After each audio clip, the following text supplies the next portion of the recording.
2 वेळा मंत्रिपद हुकलेल्या ओवळा माजिवडा विधानसभा मतदारसंघाचे शिवसेनेचे आमदार प्रताप सरनाईक यांची अखेर महायुतीच्या सरकारमध्ये मंत्रिपदी वर्णी लागली आहे. तर नवी मुंबईतील भाजपाचे वजनदार नेते गणेश नाईक यांचे मंत्रिमंडळामध्ये पुनरागमन झालं आहे. प्रताप सरनाईक हे ओवळा माजिवडा मतदारसंघातून सलग 4 वेळा आमदार म्हणून निवडून गेले असून नुकत्याच झालेल्या विधानसभा निवडणुकीत त्यांना 1 लाखाच्या वर मताधिक्य मिळालेले आहे. मूळचे वर्धा जिल्ह्याचे असलेले प्रताप सरनाईक हे गेली 3 वर्षे ओवळा माजिवडा मतदारसंघाचे नेतृत्व करत आहेत. तर यावेळी देखील याच मतदारसंघातून चौथ्यांदा ते मोठ्या मताधिक्याने निवडून आलेले आहेत. 2008 साली त्यांनी राष्ट्रवादीला रामराम ठोकून शिवसेनेमध्ये प्रवेश केला. त्यानंतर शिवसेनेत उभी फूट पडल्यानंतर सरनाईक हे एकनाथ शिंदे यांच्या शिवसेनेसोबत गेले आणि शिंदेंच्या शिवसेनेतून त्यांची आता महायुतीच्या सरकारमध्ये शिवसेनेच्या कोट्यातून अखेर मंत्रिपदी वर्णी लागली आहे.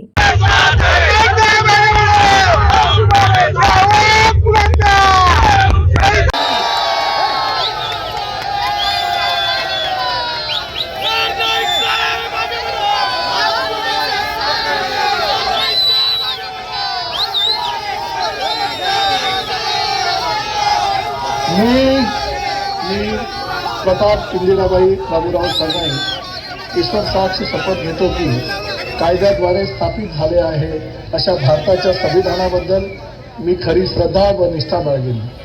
मी भारताची सार्वभौमता व एकात्मता उन्नत राखेन.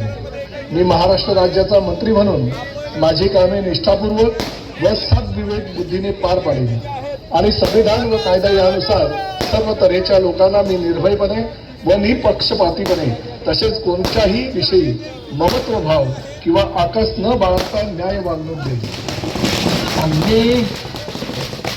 मी प्रताप शिंदेबाई बाबूराव सरनाईक ईश्वर साक्षी शपथ घेतो की महाराष्ट्र राज्याचा मंत्री म्हणून माझ्या विचारार्थ आणले जाईल किंवा मला ज्ञात होईल अशी कोणतीही बाब. जय शिवराय, जय भीम.